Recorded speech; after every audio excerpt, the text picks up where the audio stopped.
Present మనం భూమి మీద యూజ్ చేసే ఎనర్జీ అనేది coal, oil, hydro electricity, nuclear, renewable ఇదంతా కలిపితే 13,000 మిలియన్ టన్నుల ఆయిల్తో సమానం.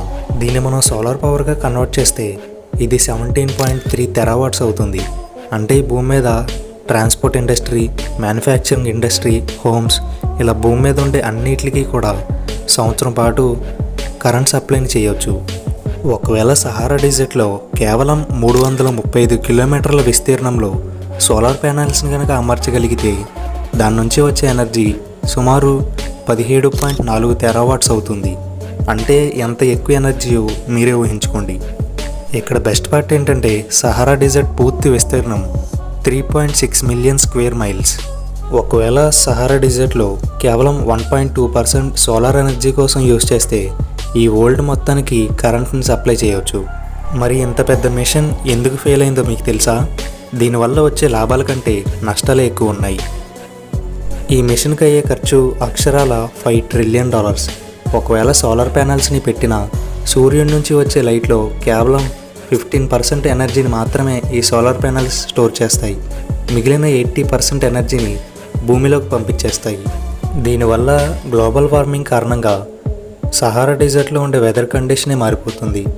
అక్కడ ఎక్కువగా వర్షాలు పడటం, అలానే చెట్లు త్వరగా ఎక్కువగా పెరిగిపోవడం వంటివి జరుగుతాయి.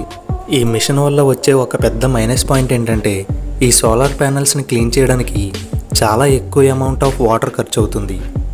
ఒకవేళ ఆ ఎనర్జీని స్టోర్ చేసినా ఆ ఎనర్జీని వరల్డ్ మొత్తానికి సప్లై చేయడం ఇంపాసిబుల్. ఈ కారణాల చేతనే ఈ మిషన్ అనేది ఫెయిల్ అయింది. ఇప్పటి వరకు మన భూమి మీద ఒక్క నది కూడా లేని దేశం సౌదీ అరేబియా. గడిచిన కొన్ని దశాబ్దాలుగా అక్కడ వాటర్ రిసోర్స్ కోసం రీసెర్చ్ చేస్తూనే ఉన్నారు. అక్కడి వాళ్ళు చాలా కాలంగా ఆయిల్ కంటే విలువైన వాటర్ని వెతుకుతూనే ఉన్నారు.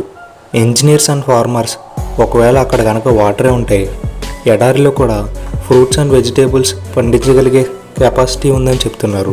శాటిలైట్ తీసిన ఇమేజెస్ ప్రకారం 1987, 1991, 2000, 2012లో ఒక్కసారి కూడా వాటర్ రిసోర్స్ ఎక్కడా కనిపించలేదు. సౌదీ అరేబియాలో ఒక్క నది కూడా లేకపోవడానికి కారణం ఎంతో కాలంగా అక్కడ వర్షాలే పడట్లేదు. అసలు వీళ్ళు ఇంతకాలం ఒక్క నది కూడా లేకుండా ఎలా బ్రతికి ఉన్నారంటే దీనికి కారణం సముద్ర తీరాన ఉన్న ఒకే ఒక్క నది. కాకపోతే ఈ నది చాలా దూరంలో ఉంటుంది.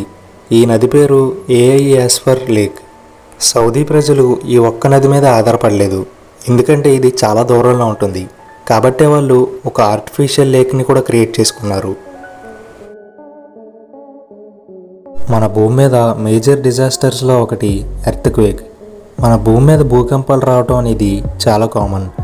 ఇది మానవ తప్పిదం వల్ల రావచ్చు, లేదా ప్రకృతి వైపరీత్యాల వల్ల కూడా రావచ్చు. మన భూమి మీద ప్రతిరోజు ఏదో ఒక చోట భూకంపం వస్తూనే ఉంటుంది. ఆన్ యావరేజ్గా ఒక సంవత్సరానికి 12,000 నుంచి 14,000 వరకు భూకంపాలు వస్తూనే ఉంటాయి. అయితే వీటి గురించి పెద్దగా భయపడాల్సిన అవసరం లేదు, ఎందుకంటే మన భూమి మీద 2 లేదా 3 మ్యాగ్నిట్యూడ్తో వచ్చే ఎర్త్క్వేక్స్ అనేవి చాలా మైనర్ ఎర్త్క్వేక్స్. వీటి వల్ల ఎలాంటి నష్టం ఉండదు. ఇలాంటి ఎర్త్క్వేక్స్ మన భూమి మీద ప్రతిరోజు వందల కొద్దీ వస్తూనే ఉంటాయి. మన భూమి మీద 7 మ్యాగ్నిట్యూడ్తో వచ్చే ఎర్త్క్వేక్ అనేది కొంచెం మేజర్ ఎర్త్క్వేక్ అనే చెప్పుకోవాలి. ఇలాంటివి కొన్ని నెలలకు ఒక్కసారి వస్తాయి. ఒకవేళ మీకు ఎర్త్క్వేక్ వస్తుందని ముందుగానే ఇన్ఫర్మేషన్ ఉంటే అక్కడి నుంచి వెంటనే పారిపోండి. ఒకవేళ మీకు ఎలాంటి ఇన్ఫర్మేషన్ లేకుండా మీరు ఉన్న ప్లేస్లో సడన్గా భూకంపం వస్తే పారిపోవడానికి ప్రయత్నించకండి. వెంటనే ఏదైనా టేబుల్ కిందకి వెళ్ళి దాక్కోండి. రెస్క్యూ టీం వచ్చే వరకు వెయిట్ చేయండి. ఇంకా మన భూమి మీద ఏ ఎర్త్క్వేక్ అయితే 8 మ్యాగ్నిట్యూడ్తో వస్తుందో ఇది చాలా పెద్ద మేజర్ ఎర్త్క్వేక్. ఇలాంటివి సంవత్సరాలకు ఒకసారిగా వస్తాయి.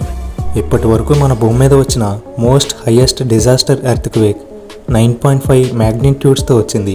ఈ ఎర్త్క్వేక్ 1960లో చిల్లీలో వచ్చింది. ఈ ఎర్త్క్వేక్ వల్ల కొన్ని లక్షల మంది ఇల్లు కోల్పోయారు. 3,000 మందికి పైగానే గాయాల పాలయ్యారు. 1,655 మంది ప్రాణం కోల్పోయారు. ఈ భూమి మీద భూకంపాలు. ఫ్రెండ్స్, మీరు ఎప్పుడైనా బ్లాక్ శాండ్ బీచ్ని చూసారా?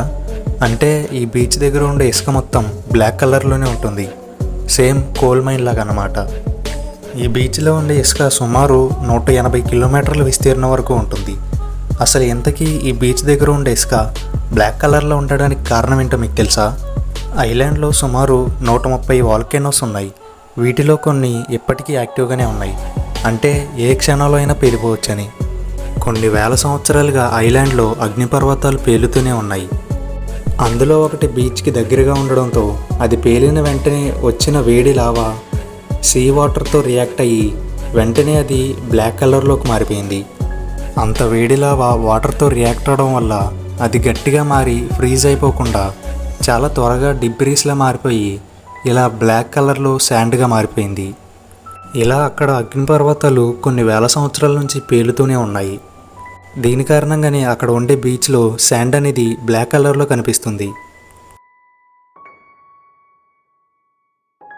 ఫ్రెండ్స్, ఎవరికైనా జాబ్ లేకపోతే వాళ్ళు బయటికి వెళ్తే చాలు వాళ్ళ పేరెంట్స్ ఎరా పనికిమాలిన వెధవా, ఎప్పుడు చూసినా గాలికి తిరగడమేనా అని తిడతారు.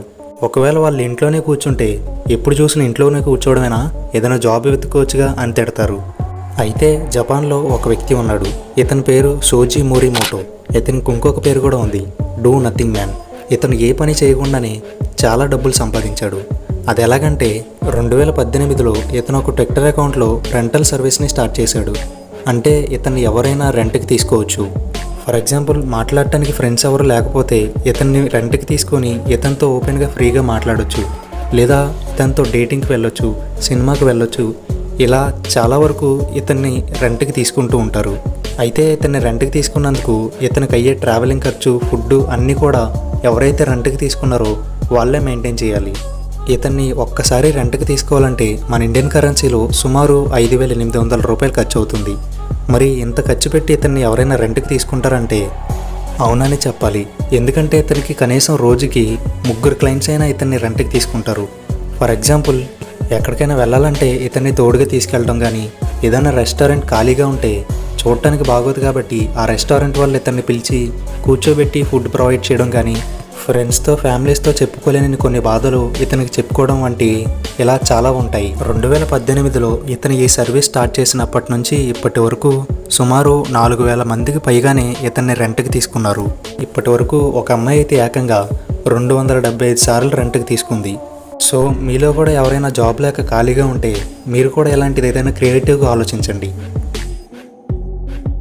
ఈ వీడియోకి ఇంతే ఫ్రెండ్స్. మా నాలెడ్జ్ మీకు వర్త్ అనిపిస్తే వెంటనే ఈ వీడియోని లైక్ చేసి మీ ఫ్రెండ్స్ అండ్ ఫ్యామిలీ మెంబర్స్కి షేర్ చేయండి. మీలో ఎవరైనా మన ఛానల్ని ఫస్ట్ టైం చూస్తుంటే వెంటనే కింద కనపడుతున్న రెడ్ సబ్స్క్రైబ్ బటన్ని ప్రెస్ చేయండి. అలానే పక్కనే ఉన్న బెల్ ఐకాన్ని ఆల్లో పెట్టుకోండి. దీనివల్ల మన ఛానల్లో ఎలాంటి అప్డేట్ వచ్చినా మీకు నోటిఫికేషన్ వస్తుంది. Thanks for watching.